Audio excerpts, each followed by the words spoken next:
Welcome to the Plan B CRNA podcast. I'm your host, Bobby Jones, and I'm so excited that you're here. The Plan B CRNA podcast is the only show made specifically for nurse anesthetists who are exploring options outside of their traditional career paths. This is the place to expand your mind and your goals as we uncover new ways to produce side income together. Join me for some honest, unscripted discussions with other CRNAs who are transforming their financial lives. This episode is brought to you by On-Call Capital. On-Call Capital is dedicated to educating CRNAs and other healthcare providers about investing outside of the traditional stock market. On-Call Capital also provides opportunities for you, yes, you, to create passive income and generational wealth while also lowering your taxable income through investments in the apartment and alternative investment spaces. If you haven't hit subscribe yet, make sure you do that right now so that you don't miss an episode. Thanks so much for joining me today. And now, on with the show.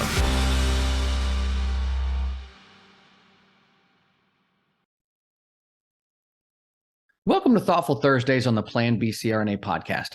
I'm your host, Bobby Jones. Before we get started, I wanted to let you know that we still have a few spaces left in our drug rehab center investment in Clinton, North Carolina. Your investment will have a direct impact on helping those who are affected by drug and alcohol abuse. Our renovations are nearly complete, and we're working hard to get over the finish line. If you're curious about making an impact through your investing dollars, please reach out to me at bobby@oncallinvestments.com for more information. Now, on with the show. And as always, I like to start these episodes off with a quote that gets me thinking. The Swiss psychiatrist Carl Jung once said, "What you resist not only persists, but will grow in size." Okay, you got me.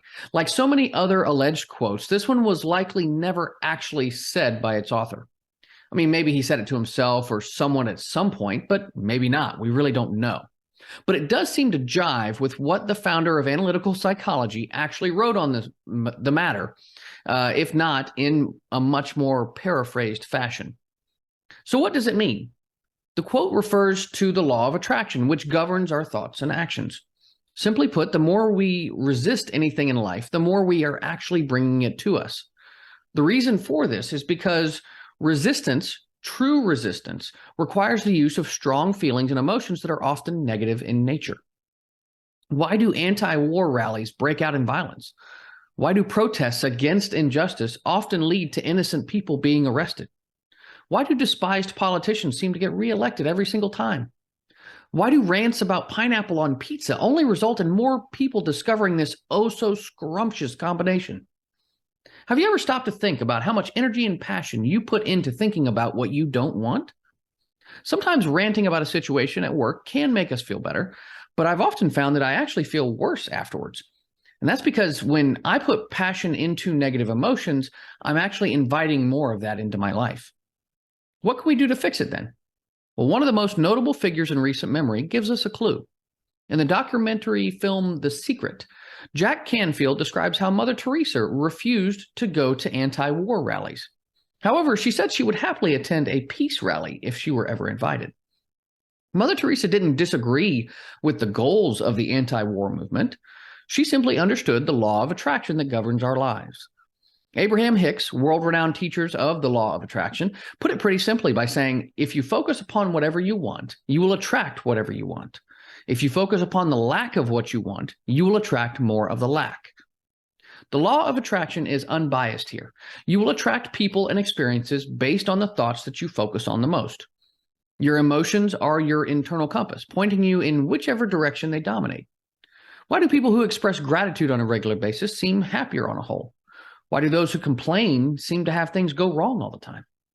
We are genetically hardwired to focus more on things that are negative, such as threats and risks.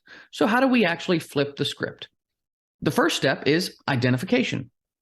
When you are thinking about or reacting to something negative, just recognize that you're doing it. You can tell the difference easily because negative thinking is focused on things that you don't want to happen, while positive thinking focuses on what you do want to happen. Next, flip that negative to the positive and turn your focus to what you actually want. Now, this doesn't mean that you will just magically get whatever you want. I mean, if I focus on winning the lottery, I'm probably just going to end up broke. But I can choose to create more of an abundance mindset that opens a space for more positive things to happen in my life. I can focus on everyone being in joy with an abundance of food and equality and justice. As they say, your focus is your future. An inspiring real-life example of this happened on the Mary River, just inland of the Sunshine Coast in Australia. In order to alleviate a long-term drought problem, a massive dam was planned to create a reservoir. However, the dam itself would have major environmental impacts and human costs, as ecosystems and farmland would be left permanently underwater, with creatures and communities displaced. Initially, the resistance movement focused on objections to the dam. Posters, bumper stickers, and billboards all focused on stopping the dam's construction. But the project continued to be unaffected by that negative chatter. Then one of the organizers convinced her companions to change tactics, instead focusing their attention on preserving the Mary River by celebrating its beauty and abundance. With the new positive message, their fortunes turned rather quickly, and the government eventually dropped their plans for the dam project altogether. I know that it seems counterintuitive to just let go of resistance. I mean, there's a lot of bad stuff that goes on around the world on a daily basis. Can we really just sit back and say that we don't want those things to happen? Letting go of that is so much easier said than done. But it's our resistance to those things that actually holds them closer to us. And by letting go of our need to control things, we can actually allow everything to change. And that's pretty powerful, isn't it? I encourage you to give it a try.